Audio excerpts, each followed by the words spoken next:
आसान है।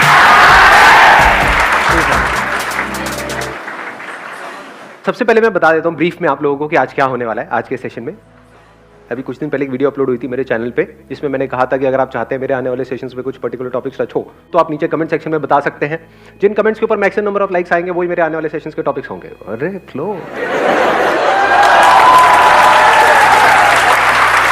और बहुत सारे लोग तो कंफ्यूज्ड हैं शाइनेस में और इंट्रोवर्ट में, वो इन दोनों चीज़ों को एक ही समझ रहे हैं। तो इसको शुरू करते हैं यहाँ से कि क्या शाइनेस और इंट्रोवर्ट एक ही चीज़ है या अलग अलग है? इन दोनों में क्या फ़र्क है? क्या कोई फ़र्क है या एक ही चीज़ है? इधर से हाँ, इनको दे दो माइक। है जो बोलना चाहते हैं? हाँ बताइए, इनको माइक दो।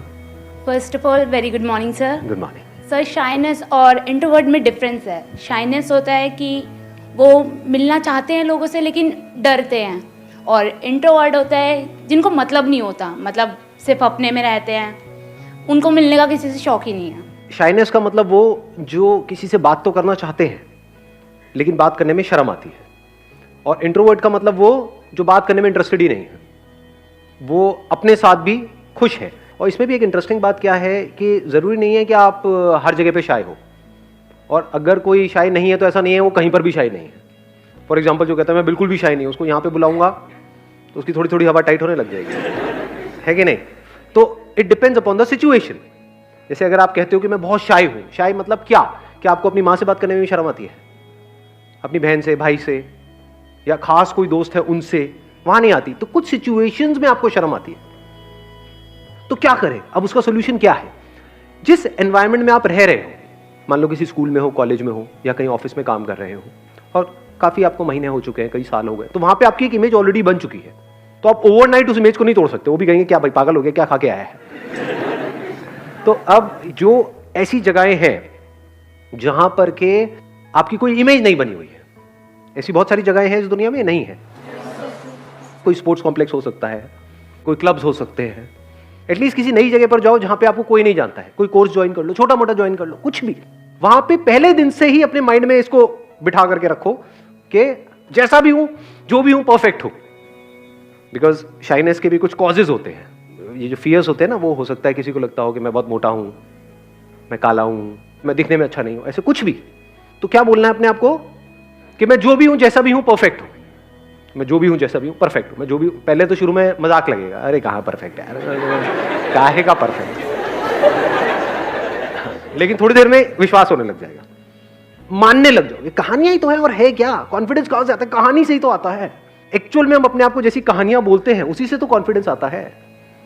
तो आज तक आप एक गलत कहानी अपने बारे में आपने बना रखी है, जिसकी वजह से आप कॉन्शियस हो रहे हो, जिसकी वजह से आप डर रहे हो। तो अब आपने एक नई कहानी बनाई, मैं जो भी हूं, जैसा भी हूं, परफेक्ट हूं। प्लस जहां पर आप जा रहे हो उससे रिलेटेड नॉलेज गैदर कर लो।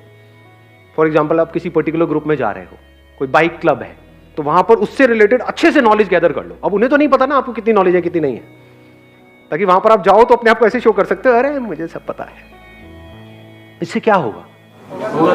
एक पर्टिकुलर जगह पर, एक पर्टिकुलर सर्कल में आपकी एक अलग तरह की इमेज बनने लग जाएगी। उस इमेज के बनने से क्या होगा? कॉन्फिडेंस बढ़ेगा या कम होगा?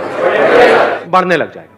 अगर इसी तरह से अलग अलग जगह पर, अलग अलग अननोन जगहों पर आप अपनी अलग अलग इमेजेस बना लो, यानी कॉन्फिडेंट इमेज बना लो, तो क्या इसका इफेक्ट वहां पर नहीं आने लग जाएगा जहां पे ऑलरेडी आपकी एक इमेज बनी हुई है? ऑटोमेटिकली आने लग जाएगा। क्योंकि हुआ क्या है, अगर इसको आप ध्यान से समझोगे, ये क्या होता है, हमारे घर में जिस तरह का एटमॉस्फेयर है ना, वहीं से इमेज बननी शुरू हो जाती है बचपन से ही। ऐसा होता है जब माँ बाप कंपेयर कर रहे होते हैं हर चीज में, जैसे मारना नहीं, एक मिनट मैं समझने की कोशिश कर रहा हूँ, सीरियसली मैं अबे रुक जाओ, अरे ऐसे पागलों की तरह। सर हाँ, जैसे एक मेरे को समझने दो। हाँ, रिजेक्शंस को हमें एक्सेप्ट करना चाहिए, ठीक है, ना कि उससे डर के बैठ जाना चाहिए, उससे हम और ज्यादा शाई फील करेंगे। Excellent point, let's give a big hand for her. बनने लग जाती है कि मुझ में कुछ कमी है। बचपन में अगर आपको भी मौका मिला होता तो आप में भी कॉन्फिडेंस होता, तो बचपन में वो नहीं मिला, किसी और को मिला, जिसको मिला वो और आगे बढ़ता चला गया और आप और दबते चले गए। ऐसा होता है घर में या नहीं होता? प्रैक्टिकली रिलेट कर पा रहे हो ना भाई बहनों में? ये चीज बड़ी कॉमन है, ये मेरे साथ भी बहुत हुई है। My sister was like, again she was good in too many things, बहुत सारी चीजों में, और मैं बिल्कुल निकम्मा, मतलब हर चीज। तो इसकी जो जड़ें हैं शाइनेस की, वो जड़ें क्या है, इसका रूट कॉज क्या है? वन इज फियर, एनवायरमेंट, जिस तरह से हमारे एक्सपीरियंसेस हैं बचपन से आज तक जो हमने एक्सपीरियंस किया है, तो चाहे हम ऊपर ऊपर लेवल पे बोले भी आई एम कॉन्फिडेंट, लेकिन बचपन से हमारा एक्सपीरियंस क्या कहता है कि जब भी मैं किसी के सामने जाता हूं या 4 लोगों के सामने मेरे को कुछ कहा जाता है बोलने के लिए, तो मेरे हाथ पैर कांपने लग जाते हैं, हार्ट बीट तेज हो जाती है। तो हमारा एक्सपीरियंस क्या कह रहा है? मैं नहीं कर सकता, मेरे बस का नहीं है। ऊपर ऊपर लेवल से मेरी बातें सुनकर के आप अपने आप को क्या कह रहे हो? नहीं मैं कर सकता हूं, लेकिन एक्सपीरियंस कुछ और कह रहा है। तो अपने एक्सपीरियंस को बदलना पड़ेगा, तब काम होगा। तब सवाल उठता है इसको प्रैक्टिकली कैसे अप्लाई करें। जिस माहौल में आपकी इमेज बनी हुई है वहां पे तो नहीं अप्लाई कर सकते, तो इसको शुरू कहां से करें? अननोन जगह से। अननोन जगह पर जा करके अगर आप कहीं पर जाकर या हमको हमारी कमियों के बारे में ज्यादा याद दिलाया जाता है, घर में भी, यहां पे भी, वहां पे, देख लो कितनी बड़ी गड़बड़ हो रही है। एक अच्छी रिलेशनशिप की शुरुआत होती है कॉम्प्लीमेंट से, बातचीत की शुरुआत होती है कॉम्प्लीमेंट से, दोस्ती की शुरुआत होती है कॉम्प्लीमेंट से, उसके आगे जो कुछ होता है उसकी शुरुआत होती है कॉम्प्लीमेंट से। कहां निकल गए? मैं शादी की बात कर रहा था। बदतमीज लोगों, बेशर्मो।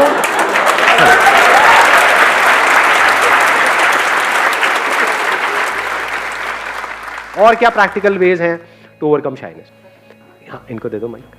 सर, हमें रिजेक्शंस को एम्बेरेस करना चाहिए, ना कि रिजेक्शंस आके हमें एम्बेरेस कर दे।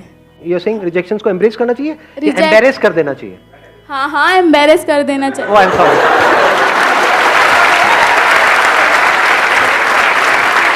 गुस्सा नहीं, माइक मत फेंको। ये बहुत अच्छा पॉइंट है। इनफैक्ट ये क्वालिटी आप कोई भी जो स्पोर्ट्स पर्सन्स हैं उनके अंदर ये क्वालिटी होनी ही चाहिए, नहीं तो वो खेल ही नहीं सकते। सोचो आपको किस चीज में डर लग रहा है, डर भी कितना फुद्दू सा है कि मैं यहाँ आगे जाऊंगा, इसके आगे कुछ बोलूंगा, यहाँ पे 2 लोग खड़े हैं और वो हंस देंगे, ये डर है ना? सोचो उस बंदे के बारे में जो करोड़ों लोगों के सामने, किसी क्रिकेटर की अगर हम बात करें, वहां पर आकर के खेलने के लिए आ रहा है, जबकि उसको पता है वो 0 पे आउट हो सकता है। उसके बाद क्या क्या किया जाता है ट्विटर पे, यहां पे, वहां पे, उसकी क्या हालत करी जाती है बंदे की। उनको पता है कि this is the part of the game, they can't escape it. उनको पता है कि जब मैं खेलने जा रहा हूं तो मैं गालियां पड़ने ही वाली, but they know how to get back on the track. अब इसको अपनी लाइफ से रिलेट करो, क्या गड़बड़ होती है।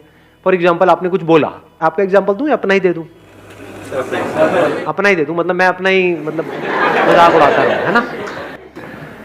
जैसे मैंने कुछ बोला, सेशन के बीच में एकदम से कुछ बोला, कोई जोक क्रैक किया और आप लोग नहीं हंसे, ऐसा हो जाता है। आज भी 2-4 बार हुआ है, मेरे को पता नहीं आप में से कितनों को पता लगा, नहीं लगा, होता है नहीं होता है? एक बार पता लगा था? सच बताना, आप लोगों को पता लगा ऐसा 4-5 बार आज कब हुआ है? नहीं पता लगा ना। एक किसी ने बोला है कि एक बार पता लगा, वो भी तुक्का मार रही है, पक्का है। कब हुआ था बताना? हुआ था। कब हुआ था? माइक दिया जाए, माइक दिया जाए इनको। कब हुआ था? याद है? ठीक है, याद करो आप, जब याद आ जाए तो मेरे को बताना, है ना? ठीक है, मुझे पता है कोई याद नहीं आने वाला। हाँ, क्योंकि वो याद कब आता है? अगर वो होता और मैं एकदम से ऐसा रिएक्शन दे देता, अबे ये क्या हो गया, उसके बाद पूरे सेशन की वॉट लग जानी थी। समझ गए ना कि यही हम गलती नहीं करते हैं कई बार, कि कहीं नई जगह पर गए हैं, नए दोस्तों के बीच में गए हैं, वहां पे कुछ बोला और हमारा मजाक बन गया, उसके बाद में कुछ बोलते ही नहीं है। उनकी बातों पे हंस दो, जो वहाँ मजाक उड़ाते हैं ना, उन्हीं की हंस दो और उनके साथ हो जाओ, उसको ठीक करने की कोशिश मत करो और रायता फैलेगा। फॉर एग्जाम्पल मुझे पता लगा है कि वो तो ये क्वालिटी बहुत जरूरी है। आप करोगे कोशिश, चाहे आप स्टेज पे कॉमेडी कर रहे हो, चाहे अकेले में बैठ करके किसी को हंसाने की कोशिश कर रहे हो, करते रहते होगे कोशिश। नहीं, डेट पे गए हो, वहां पे यही तो करते रहते हो। और करते क्या? वेले जोक्स चल रहे होते हैं, leave, look, leave, so leave it.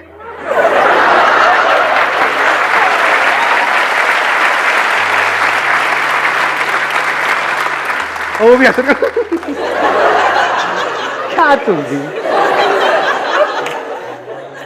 क्योंकि बारे में बात करने में कोई दिक्कत नहीं होती, उनसे बात करने में दिक्कत होती है। राइट, यही चैलेंज है। जी सर। हाँ, तो ऐसा क्यों होता है? सर मैं वही आपसे अरे नहीं, मैं नहीं बताऊं, ये गड़बड़ हो जाएगी। मिलके डिस्कवर करेंगे, मिलके फाइंड आउट करने की कोशिश करते हैं। आपके साथ होता है? हाँ होता है तो क्यों होता है, ऐसा क्यों होता है? सर। मैं चाहता हूँ बातचीत करूँ, बात आगे बढ़े, फ्रेंड बने।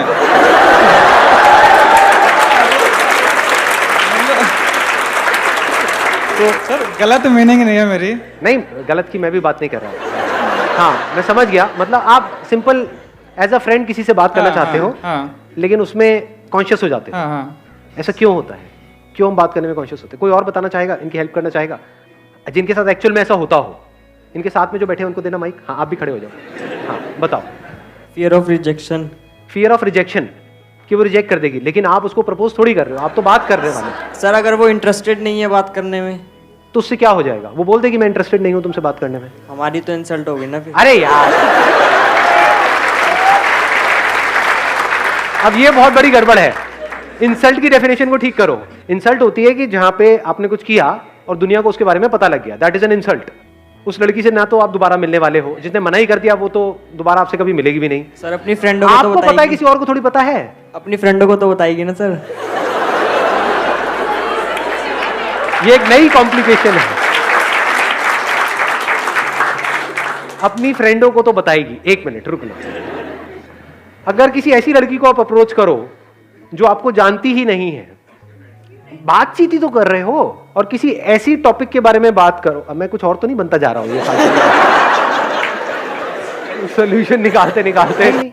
आप कहीं पे जा रहे हो, किसी रास्ते के बारे में आपको नहीं पता, किसी से रास्ता पूछ रहे हो, जैसे मेट्रो में ट्रैवल कर रहे हो और पूछ रहे हो किसी से कि आप एक्सक्यूज मी, बड़े तमीज से, कि ये कहाँ पड़ेगा जो मुझे जाना है, तो वो क्या रिजेक्ट करेगी वहां पे, क्या इंसल्ट होगी वहां पर?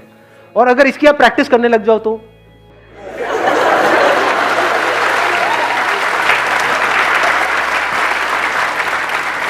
अभी प्रॉब्लम की जो जड़ है ना, वो पता है क्या है, कि हमारी प्रैक्टिस नहीं है फीमेल से बात करने की, तो वो हमको भूत प्रेत की जैसी लगती है, मतलब एक एलियन की जैसी है। बहुत लोग, ये फैक्ट है, मैं सच कह रहा हूं, जो बहुत लड़कों के लिए इंडिया में फीमेल से बात करना मतलब कि पता नहीं क्या, एक हवा है, जबकि एक्चुअल में ऐसा कुछ नहीं है। उसको रिस्पेक्ट चाहिए होती है और कुछ नहीं चाहिए। देखो अब आंसर भी मिल रहा है। हाँ एक मिनट, सही जगह से आंसर आ रहा है। एक मिनट रुकना, माइक लेकर के बोलना। बस गर्ल्स को रिस्पेक्ट चाहिए होती है और कुछ नहीं चाहिए होता। बार बार से दिखाने के लिए नहीं, अंदर से एक्चुअल में आपके अंदर रिस्पेक्ट है उनकी, जिनसे भी आप बात करने वाले हो, चाहे वो अनजान है, लेकिन बड़े रिस्पेक्ट से, बड़े अच्छे से, तमीज से आप बात कर रहे हो उनसे, तो दो ही चीजें होंगी, या तो वो मना कर देगी कि नहीं मुझे नहीं पता रास्ते के बारे में, या वो आपको बता देगी। तो जब बताएगी तो बताते बताते थोड़ी बहुत तो बात होगी ना, तो वहां से थोड़ा तो कॉन्फिडेंस डेवलप हो रहा है ना। तो जब इस तरह से आपका कॉन्फिडेंस डेवलप हो जाएगा, तब आप औरों से भी बात कर पाओगे।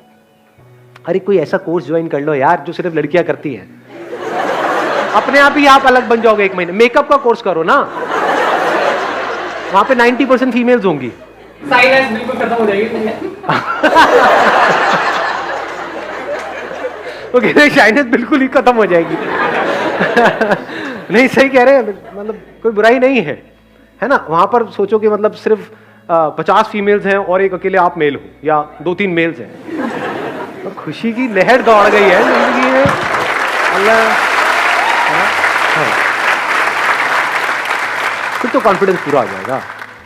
फिर तो आप सीधा जा करके कह सकते हो, बजाय कि नहीं नहीं नहीं नहीं नहीं, not would you like to be my friend, would you like me to do your makeup.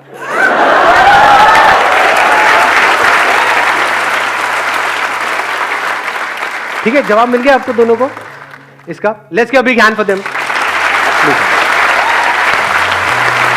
Thank you so much.